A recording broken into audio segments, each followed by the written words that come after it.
پر، بکریوں کے چمڑے پر جتنے بال ہوتے ہیں، اللہ تبارک و تعالی اس رات کو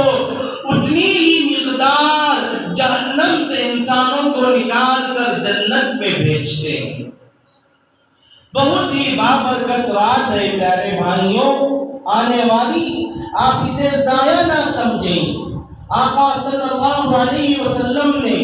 شب برات کی عظمت کو بیان کرتے ہوئے ارشاد فرمایا، شب برات ایک ایسا موقع ہے بندہ اپنے آپ کو اللہ تبارک و تعالیٰ کے سامنے عاجز کر دے، اپنے آپ کو اللہ تبارک و تعالیٰ کے سامنے ایسا پیش کرے کہ بندے کے پاس کچھ بھی نہیں ہے، لاچار ہے، مجبور ہے۔ آقا صلی اللہ علیہ وسلم کی تعلیمات ہیں۔ آقا صلی اللہ علیہ وسلم نے کہا خصوصاً اسی رات میں ہی بندوں کے نامہ اعمال اللہ کے پاس پیش کیے جاتے ہیں،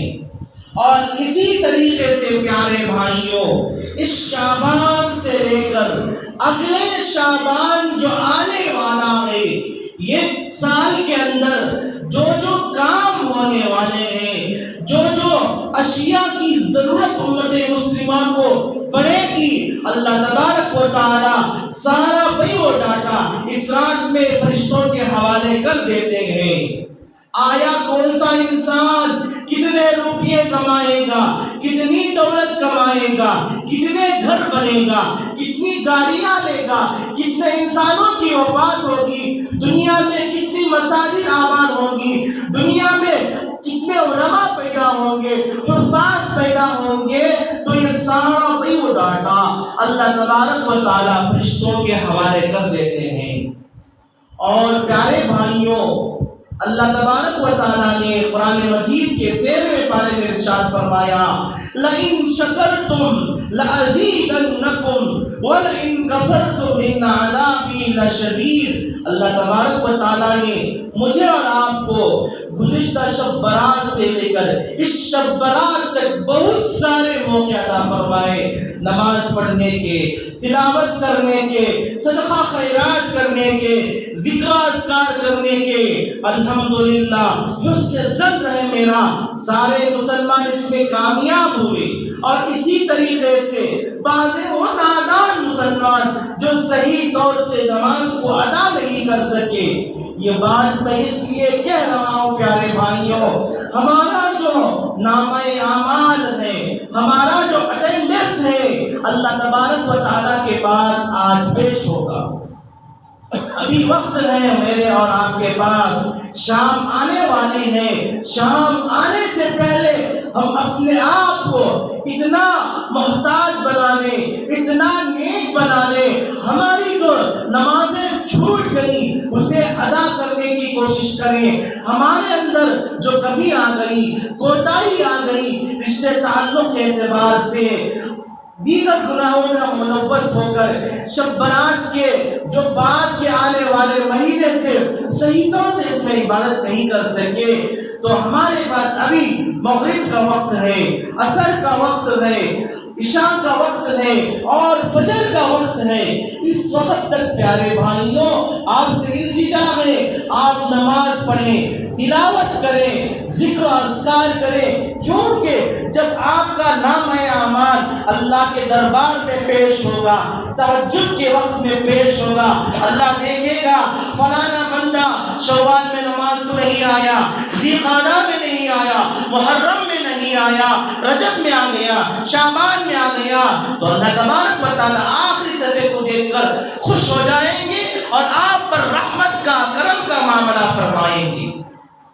اس لیے پیارے بھائیوں، ہمارا جو آخری لمحہ ہے، ہمارے اٹینڈنس کا جو آخری صفحہ ہے، حاضری کا جو آخری پیج ہے، ہمیں چاہیے کہ اس پیج میں، اس کالم میں نمازوں سے بھرا ہوا پیج ہم اللہ کے سامنے پیش کریں، تلاوت سے، ذکر و اذکار سے بھرا ہوا پیج ہم اللہ کے سامنے پیش کریں۔ پیارے بھائیوں، ہم جب نماز پڑھتے ہیں، تلاوت کرتے ہیں، ذکر و اذکار کرتے ہیں، یہ سبحان اللہ کہنے سے اللہ کتنا ثواب دیں گے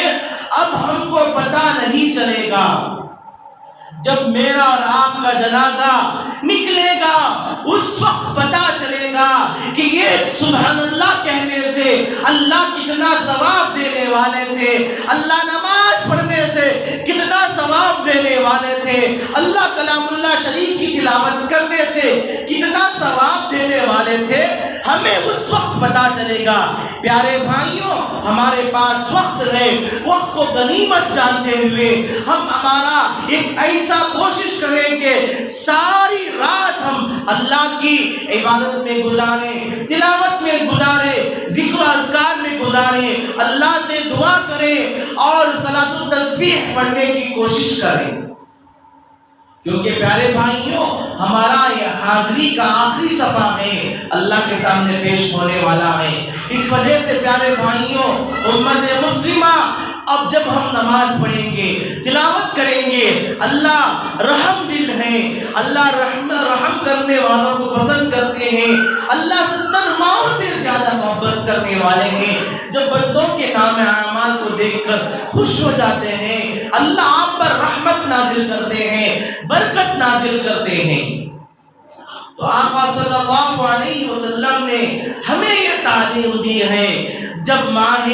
شعبان کی 15ویں رات آ جائے،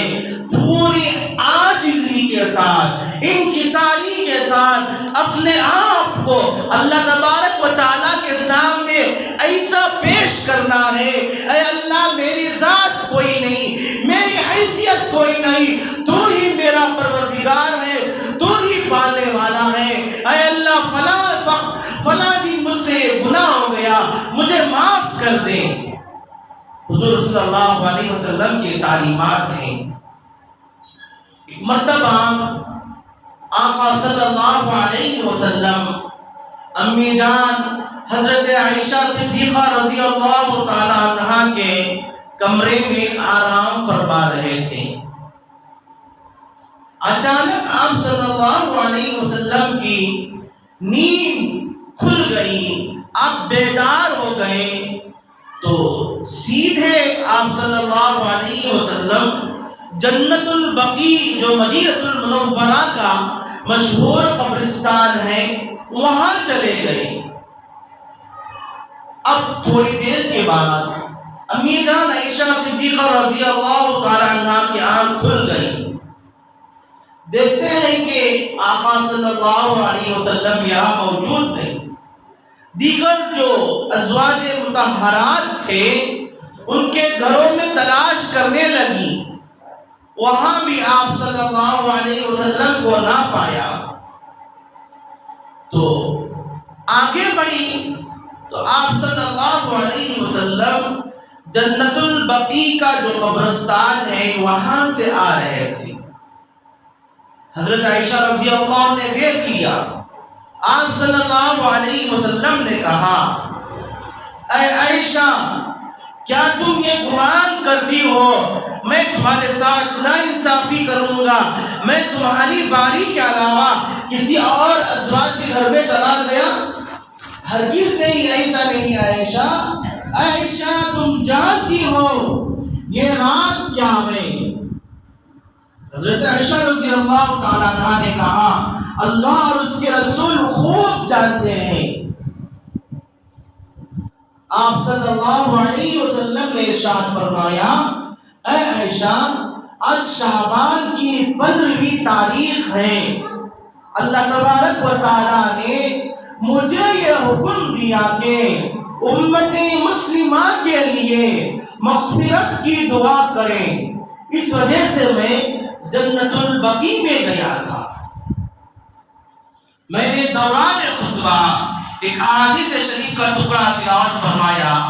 قد نہیتکم عن زیارت القبور، شروع میں آپ صلی اللہ علیہ وسلم قبروں کی زیارت کرنے سے منع کیے تھے، روکے تھے، کیونکہ حضرت نوح علیہ السلام کے بعد لوگوں نے قبروں کو مزار بنا لیا اور قبروں سے اپنی التجا کرنا تھا اللہ کے علاوہ، وہ قبروں سے سوال کرتے تھے۔ تو آقا صلی اللہ علیہ وسلم نے کہا پہلے میں تم کو روکا تھا، اب اجازت دیتا ہوں، اس بات کی اجازت دیتا ہوں کہ تم قبرستان جایا کرو، اس سے ایمان میں تازگی پیدا ہوگی۔ اور جو دیگر کام ہے اللہ کے نبی علیہ السلام اس سے روکے ہیں، اس بات کی اجازت دیے ہیں کہ تم قبروں کو جاؤ، قبروں کو دیکھنے سے تمہارے دل میں ایک عبرت پیدا ہوگی، یہ بھی کل ہمارے ساتھ تھے آج نہیں، اس سے ایمان میں تازگی پیدا ہوگی۔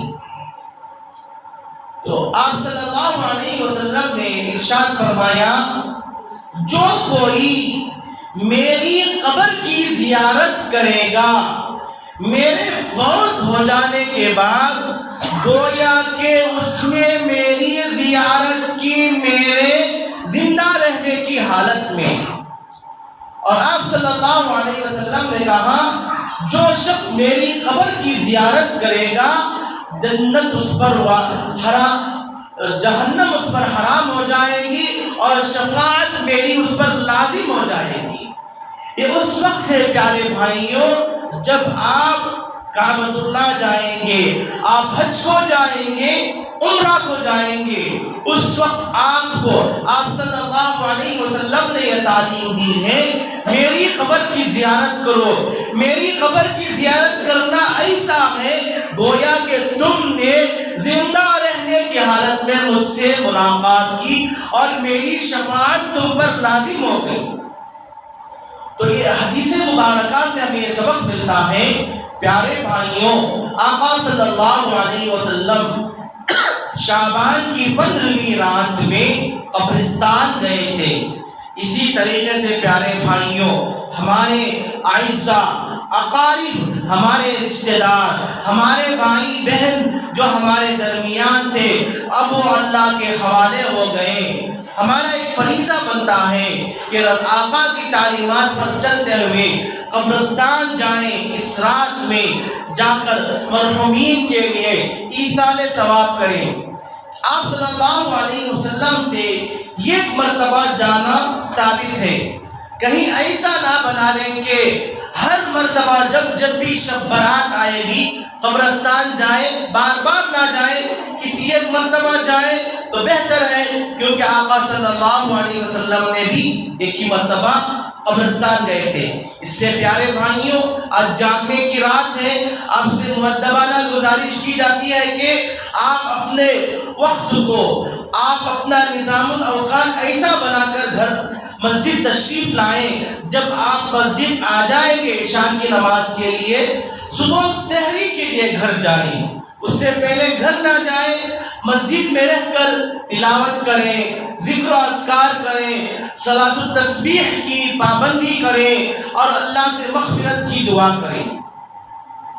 آج مسجد میں عشاء کی نماز جو ہے شب برات کے موقع پر 9 بجے اذان رکھی گئی ہے اور 9:30 بجے عشاء کی نماز ہوگی۔ انشاءاللہ عشاء کی نماز کے بعد بیان ہوگا شب برات کے عنوان پر ہی، انشاءاللہ اس میں تفصیل سے بات آئے گی کہ 7 ایسے لوگ ہیں جن کی اللہ تبارک و تعالی ایسی بابرکت رات میں بھی مغفرت نہیں کرتے۔ قاتل ہیں، مشرک ہیں، ماں باپ کی نافرمانی کرنے والا ہے، رشتے ناطے توڑنے والا ہے، شراب پینے والا ہے، زنا کرنے والا ہے، بدکار ہے اور اسی طریقے سے اپنی شلوار کو، اپنی پائن کو، اپنی پیجامے کو ٹخنے سے جو نیچے رکھنے والا ہے، انشاءاللہ رات میں آپ کے سامنے تفصیل سے یہ بات آئے گی۔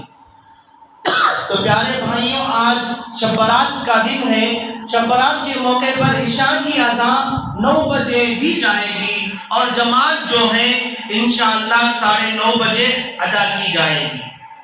اور اسی طریقے سے ہمارے کمبی پور کے چیئرمین صاحب بہت دنوں سے یہ ناساز ہیں، بابو صاحب دعا کریں کہ اللہ ان کو صحت کاملہ عاجلہ دائمہ مستمرہ عطا فرمائے. اور اسی طرح دعائے مغفرت کی درخواست آئی ہے بی بی جان صاحبہ مرحوم عبد الرحمن صاحب. اللہ تعالیٰ سارے مرحومین کی مغفرت فرمائے. اللہ سارے مرحومین کو جنت الفردوس کے اعلیٰ سے اعلیٰ مقام عطا فرمائے. اللہ ان مرحومین کی تا حد نگاہ قبروں کو وسیع فرمائے. تو پیارے بھائیوں، آپ کے سامنے ہر جمعہ اعلان کیا جاتا ہے کہ ہمارے اس مسجد کا جو اخراجات ہیں آپ حضرات کے ذریعے پورے ہوتے ہیں. جاتے ہوئے دل کھول کر مسجد کو دیتے ہوئے جائیں. اللہ آپ کے دینے کو قبول فرمائے. اللہ آپ کی کمائی میں برکت نصیب فرمائے. انشاءاللہ شام میں آتے ہوئے گھروں سے ہی وضو کر کے آئیں، اس لیے کہ احادیث مبارکہ میں ہے جو بندہ گھر سے وضو کر کے مسجد کو آتا ہے جتنے یہ پیر اس کے قدم پڑیں گے وضو کے ساتھ وہ سارے نیکیوں میں لکھے جائیں گے. تو پیارے بھائیوں، آج سارے لوگ آئیں اور ایک شب برات میں ایک ایسا ماحول بنائیں کہ آقا نے جو ہمیں تعلیم دی ہے اس پر عمل پیرا ہو. انشاءاللہ یہ رات تو جاگنے کی ہے، دوسرا دن جو آنے والا ہے ہفتے کا دن، اس میں روزہ رہنا ہے. کیونکہ آقا صلی اللہ علیہ وسلم نے ارشاد فرمایا فَقُومُوا لَيْلَهَا وَصُومُوا نَهَارَهَا. فَقُومُوا لَيْلَهَا اس کا مطلب یہ ہے رات میں کھڑے ہو جائیں. مطلب یہ ہے رات میں جاگنا ہے، تلاوت کرنا ہے، نفل عبادت کرنا ہے، دن میں روزہ رکھنا ہے. امید ہے سارے مسلمان اس پر عمل کریں گے. آمین. وآخر دعوانا الحمدللہ رب العالمین.